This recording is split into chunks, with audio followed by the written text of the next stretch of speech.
I mean, anyone who's worked at a big tech company, having worked at Google, I was working out of this office in White River Junction, Vermont, very cool office, and I was on video conference, most of the day working with teams. But many of those teams didn't realize that I wasn't in Mountain View, California, because they video conference across buildings. They don't get up and go outside and get together and hold hands. They're using the same thing. And so as long as I was able to be accommodating of a West Coast schedule, they didn't realize that, in fact, we were in different places, and I got to go home to a beautiful community that there was no traffic, and was able to live in the lifestyle while being able to participate.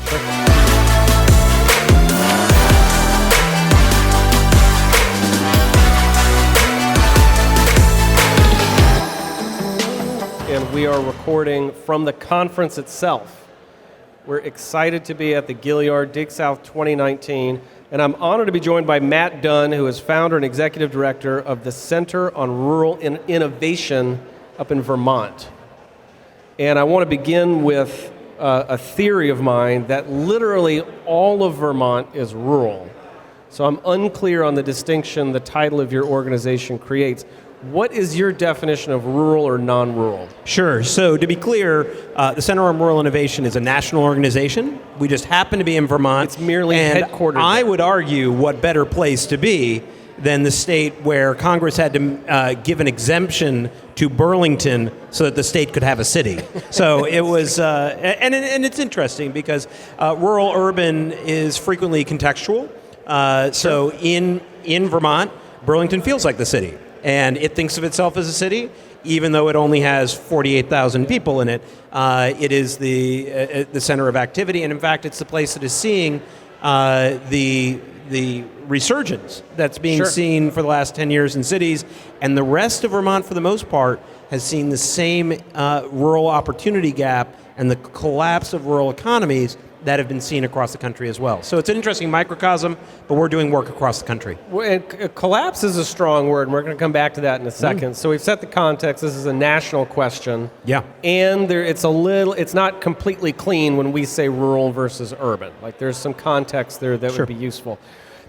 For me, when I hear the word rural, at least over the last 15, 20 years, what literally pops into my head is disconnected.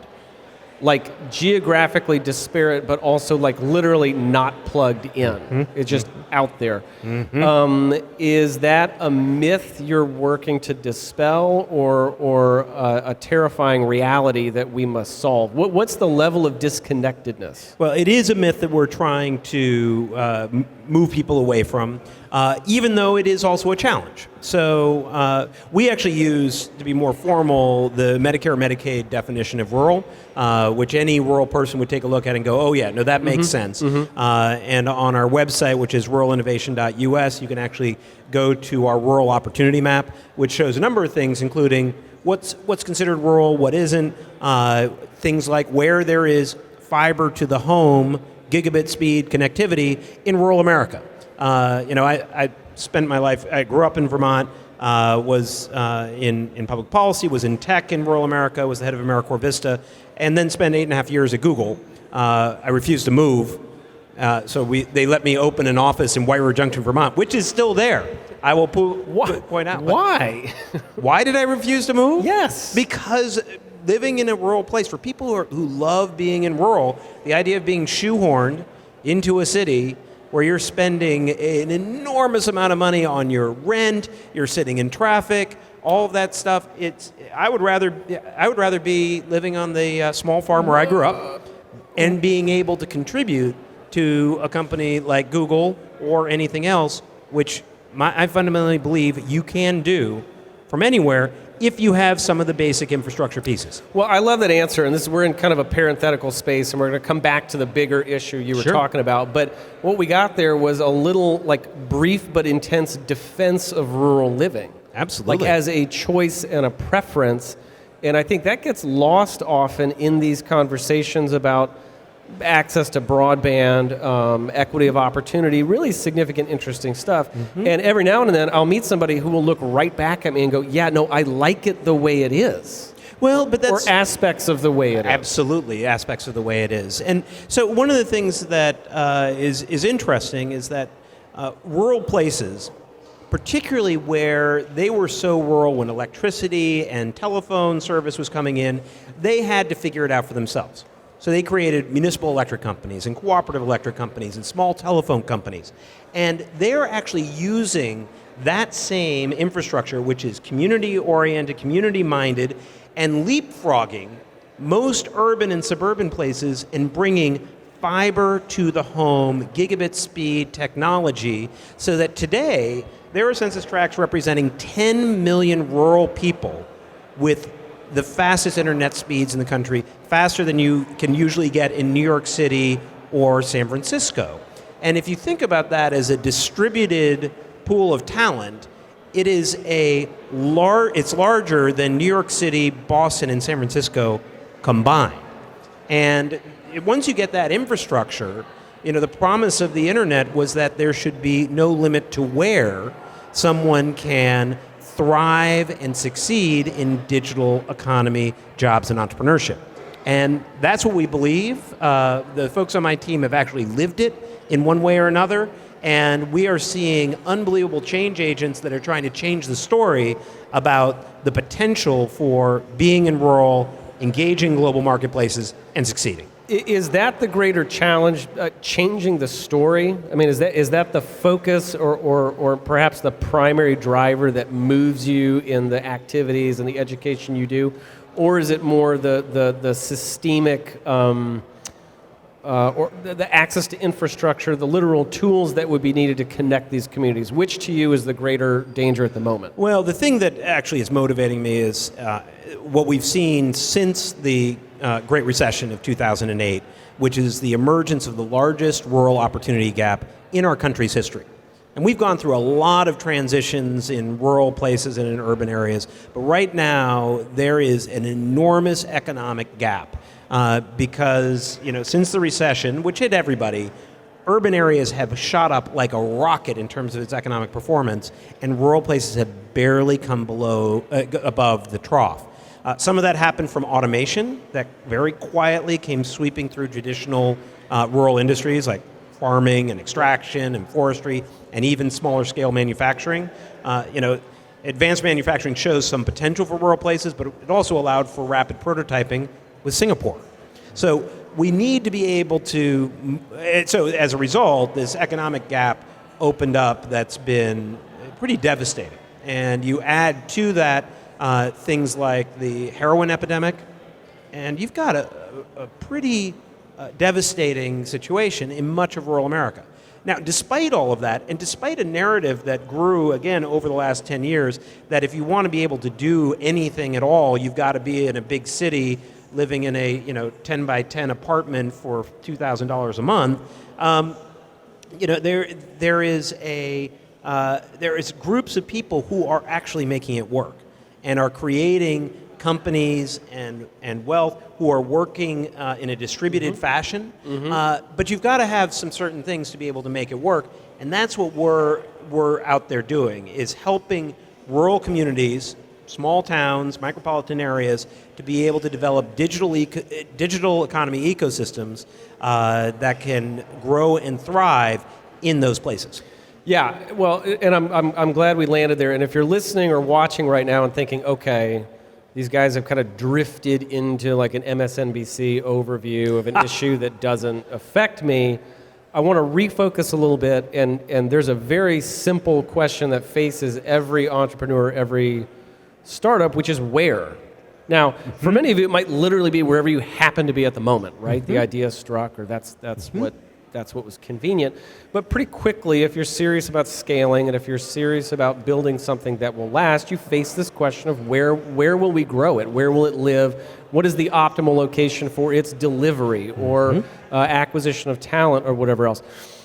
So, very interesting argument about access to this distributed network that to my mind would likely represent some meaningful cost efficiencies, some meaningful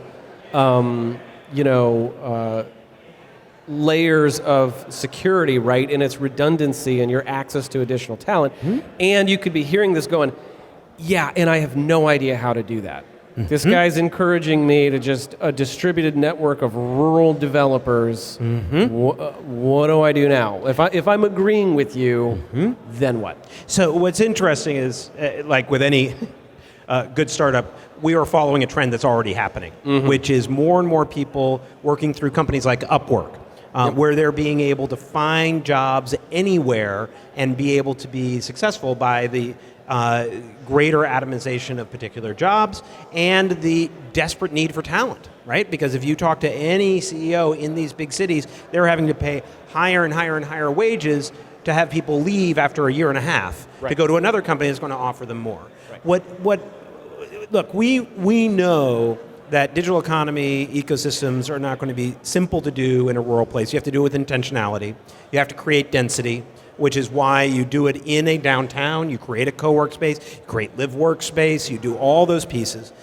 We actually joke that the real core to rural digital economies is the 3 Bs, which are broadband, blues, and beer, because you need to have, you need to actually find reasons to get together and to be able to engage on a human level, even though everyone who's engaging may be working with teams that are distributed around the way. The other thing that, anyone who's worked at a big tech company, having worked at Google, I was working out of this office in White River Junction, Vermont, very cool office, and I was on video conference, most of the day working with teams. But many of those teams didn't realize that I wasn't in Mountain View, California, because they video conference across buildings. They don't get up and go outside and get together and hold hands. They're using the same thing. And so as long as I was able to be accommodating of a West Coast schedule, they didn't realize that in fact we were in different places and I got to go home to a beautiful community that there was no traffic and was able to live in the lifestyle while being able to participate in a world that was global. It seems pretty obvious, so maybe you'll just nod at this, and if you're listening you won't hear anything, but you clearly have an affinity, a love for a more rural lifestyle. And enough so that you flatly refuse to move to the West Coast. Is that really the simplest explanation of why you're doing what you're doing? Is that you see yourself as an advocate and a champion and a translator for a way of life in a community that's underrepresented, or is there something else happening there that's maybe more complicated? Well, what's in the bigger picture, what's happening right now with the geographic division of economic opportunity, I think is fundamentally dangerous for our country. Because if you end up with a situation where people in very concentrated locations are the only ones that are going to be successful and everyone else is not, you've got a recipe for a disaster. You're also missing out on talent, and you're creating the kind of housing and transportation crisis that we're seeing in cities across America. And there are ways to solve for that, which doesn't mean trying to get people to now commute an hour and a half each way, because that's not healthy for anyone. There are ways to be able to do this. So that's what motivates me, and I also believe that it's possible, and that you're seeing trends that are allowing it to happen. Part of it, though, is going to be recognizing that one rural innovation hub isn't going to succeed on its own. So the commitment we've gotten from the communities we're working with across the country, and we're now in 8 different states, all kinds of different rural communities, some that are majority-minority, some are in resort areas right on Lake Michigan, all the way across, is that they're committed to collaborate. So we're now building this superstructure so that you can aggregate the startups. Because a Greylock or a Borealis Ventures isn't going to spend time with a entrepreneurship center that has 10 startups. No. But if you can put together a pool of 100, 120, 150, and they can get quickly to the 2 that might fit their thesis, they'll take pitches all day long. So there is a way, we believe, with that collaborative effort to create a whole that's greater than the sum of the parts across this network, and continue to build it so that success and that wealth can remain in those rural places. They can intentionally build their teams in a distributed fashion and be successful with accessing capital markets, mentorship, and the like. Well, I'm glad you mentioned it, and it brings up a kind of a broader theme that I see here. That I don't know that I encounter a lot of outright opposition to the idea of hearing pitches or working with a distributed or more rural team, or that something about ruralness itself is objectionable, as much as just a barrier to even knowing how to aggregate that efficiently, how to find access to it.